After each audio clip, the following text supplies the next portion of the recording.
Alors, chers collègues et chers amis, bonsoir. Je suis Michel Bonnette. Je suis le président du comité organisateur et président également de la 16e Assemblée générale et du symposium scientifique de l'ICOMOS qui s'est tenu l'année dernière ici à Québec, dans notre belle ville, dans le contexte du 400e anniversaire de la ville.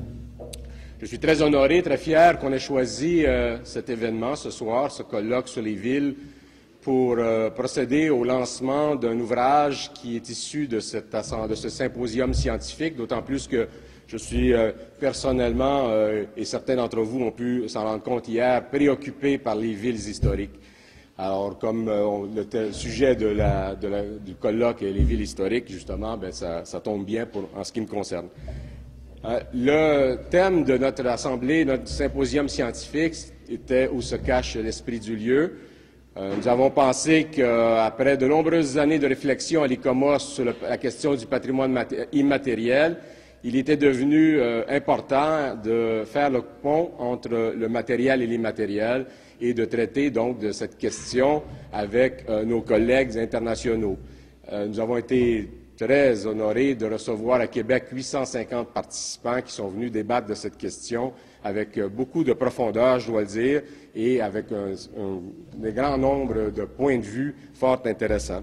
D'ailleurs, le congrès ou le symposium scientifique a donné lieu à plusieurs publications, des publications dans des revues spécialisées, mais également des publications à l'intérieur même du symposium, dont une publication produite par ICOMOS Canada qui vise à donner une certaine perspective canadienne sur la question de l'esprit du lieu, où il y a ce collectif d'articles publiés par des collègues canadiens, une publication fort intéressante. Également, les gens de Docomomo, que vous connaissez sans doute, ont profité de l'occasion pour publier une revue, un numéro spécial de leur bulletin sur le patrimoine moderne au Canada.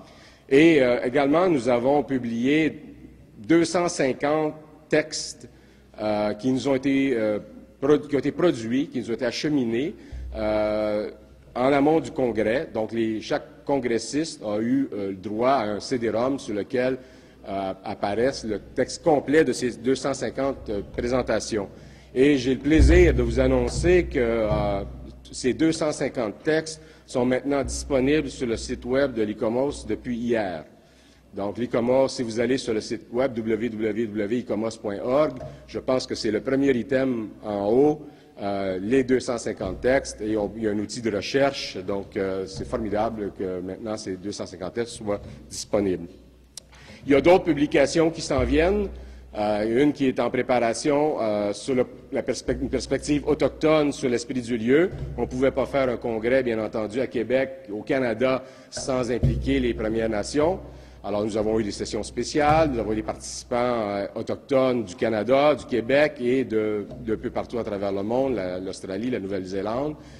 Et donc, nous avons convenu qu'il y avait là un matériel suffisant pour qu'on produise une publication à ce sujet. Également, en préparation, et on devrait, j'espère, procéder au lancement prochainement.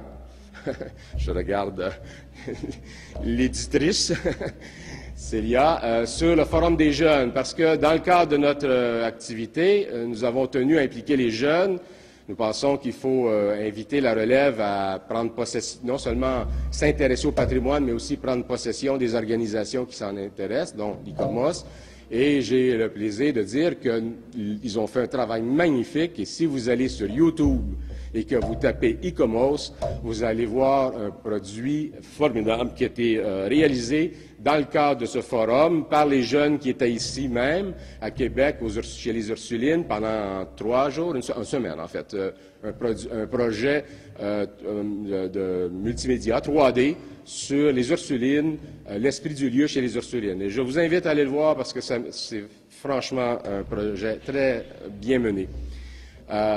Et ce soir, bien entendu, c'est avec plaisir que, grâce à Laurier et à son équipe, Marie-Claude et son équipe, tous les gens derrière, que je ne connais pas tous, mais je sais qu'ils ont travaillé fort, alors on peut lancer cet ouvrage qui réunit là, un certain nombre des meilleures présentations qui ont été faites durant notre congrès.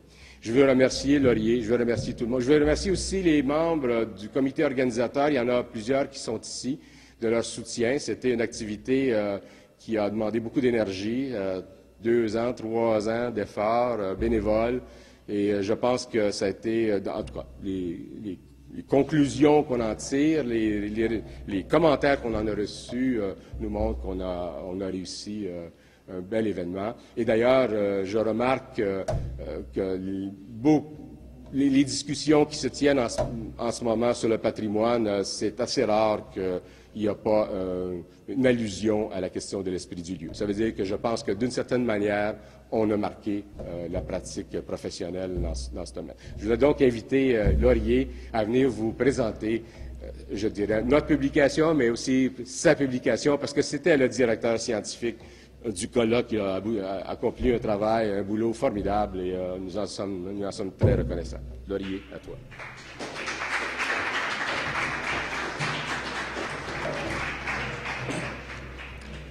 Merci beaucoup, Michel.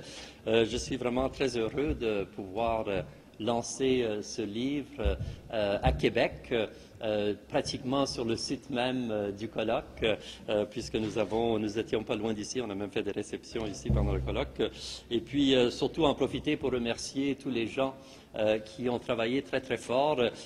Comme le disait Michel, ICOMOS est une grosse organisation. Il y a 9000 membres, je pense plus de 160 comités nationaux. C'est une organisation, je m'en suis rendu compte, je n'étais pas un familier, disons, de l'organisation avant d'être mêlé à cet événement, mais une organisation qui finalement a depuis longtemps un poids très important en matière de gestion et puis de réflexion sur le patrimoine et sur les pratiques du patrimoine notamment. Alors, c'était vraiment un plaisir et un honneur pour moi de pouvoir assumer cette tâche. Je remercie chaleureusement Michel d'avoir pensé à moi et puis de m'avoir fait confiance. Et j'en profite aussi pour remercier les nombreuses personnes qui ont participé à l'organisation du colloque et qui ont surtout participé à la préparation des textes. Il y a notamment Marie-Claude Rocher, mon adjointe à l'Institut du patrimoine culturel, qui donne toujours un soutien indéfectible à toutes nos activités, notamment à cette publication, qui était quand même difficile à réaliser dans la mesure où, vous pouvez vous imaginer, on a eu, comme le disait Michel, 550 propositions, on en a retenu une centaine, et puis après ça, on ne pouvait pas publier toutes les 100 communications qui avaient été présentées, donc on a été obligé, parce que les presses de l'Université Laval ne voulaient pas publier un livre en 2 volumes de 600 pages chacun, donc on a fait une sélection de 35 des textes qu'on estimait être plutôt représentatifs de ceux qui avaient été présentés au colloque. Ça a été très douloureux, évidemment, parce qu'on a été obligé d'écarter des bons textes. Mais grâce, finalement, à cette collaboration, on a réalisé le projet. Je voulais aussi remercier Catherine Briand, qui a fait la révision linguistique, une partie de la révision linguistique des textes français, notamment, et puis Mac Wickfield, qui s'est occupé de la révision des textes anglais. Et puis Chantal Santerre, qui n'est pas ici, mais qui est l'infographiste qui a fait la mise en page et qui est quelqu'un qui a fait un très très bon travail, j'estime, de mise en page. Je voulais juste vous dire 2 mots sur le livre lui-même. Comme le précisait Michel, ICOMOS avait demandé que le thème de l'esprit du lieu soit traité dans le cadre de ce colloque et qu'on aborde par le biais de ce thème la gestion finalement de l'esprit du lieu. Souvent, j'essaie dans nos discussions l'idée que il y avait eu des exemples souvent cités de restauration de bâtiments ou de sites où on avait réussi la reconstitution matérielle du site ou du bâtiment, mais qu'on avait perdu son esprit. Hein. Et donc l'idée c'était de réfléchir sur la notion de l'esprit du lieu. Et donc on en a profité pour diriger la réflexion plus vers le rapport entre le patrimoine matériel et immatériel, d'où finalement cette idée du pont du Québec qui m'a servi de source d'inspiration en quelque sorte, puisque enfin, les gens d'ici savent que le pont de Québec est un lieu hautement patrimonial, un objet qui a été disputé, conservé grâce à parfois de chaudes luttes. Donc ça me paraissait intéressant de choisir cette image, et aussi parce que c'était un pont. Et je me suis aussi beaucoup inspiré du texte de Martin Heidegger, son texte intitulé « Bâtir, habiter, penser ». Et il y a un extrait là sur le pont où il dit finalement qu'un lieu le long de la rivière devient un lieu parce que le pont existe. Hein, et c'est donc le pont qui fait le lieu. Et j'ai pensé que c'était une belle façon, ça renvoyait à l'idée que l'esprit du lieu, c'est une relation finalement entre l'esprit et le lieu, entre le patrimoine matériel et le patrimoine immatériel. Et ça nous a donné l'occasion aussi de traiter à travers cette thématique et cette problématique même des enjeux très importants du patrimoine mondial aujourd'hui, notamment le sens de l'esprit du lieu, quel sens est-ce qu'on donne, les différents sens qui sont donnés à l'esprit du lieu. Il y a aussi un thème qui porte sur la mémoire sociale comme esprit du lieu, et puis un autre thème qui porte sur l'implication des communautés dans la conservation et la promotion du patrimoine mondial. C'est un enjeu important. Il y a aussi un quatrième thème qui porte sur l'utilisation des nouvelles technologies dans la préservation et la communication du patrimoine. Et puis, il y a également un dernier thème qui porte sur le développement du tourisme durable. Un thème qui a été abordé d'ailleurs aujourd'hui dans notre conférence. Alors voilà en gros le livre. J'espère qu'il vous sera utile, et je remercie encore toutes les personnes qui ont participé à cet ouvrage, qui est vraiment un ouvrage collectif. Merci.